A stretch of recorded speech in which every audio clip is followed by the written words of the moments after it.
MB Lobanga. This is MB Makabuhay. MB Makabuhay. MB Makabuhay. How do you read? Over.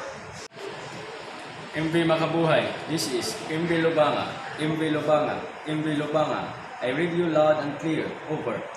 MB Lobanga. This is MB Makabuhay. This is just a test. Thank you for participating. Out. Hi guys! What you have seen is an example of using VHF radio. So what is VHF? VHF stands for very high frequency. So it is the ITU designation for the range of radio frequency electromagnetic waves from 30 to 300 MHz with corresponding wavelengths of 10 meters to 1 meter.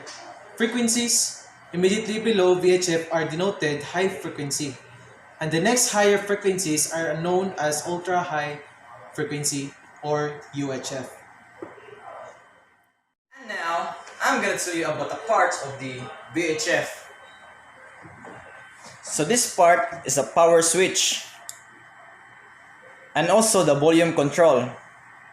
And this part is a PTT, which means push to talk, push and hold to transmit, release, and receive. This part is an antenna. And this part is a channel switch. And this part is the speaker. So that's all for the parts of the VHF. So now, I'm gonna tell you the things to remember when you are on the radio. First, monitor channel 16 when you are not actively in conversation with someone else, while not required for recreational boaters. It is an unwritten rule for radio users. Second, don't tie up channel 16 or channel 9. If you are talking with someone, switch to a working channel so you are not keeping others from using channel 16 or 9. In some instances, the Coast Guard may even order you to switch channels if you are talking excessively in 16 or 9. And most of all, a VHF radio is not a telephone. When you use your VHF, everyone tuned to the station in the area can hear you.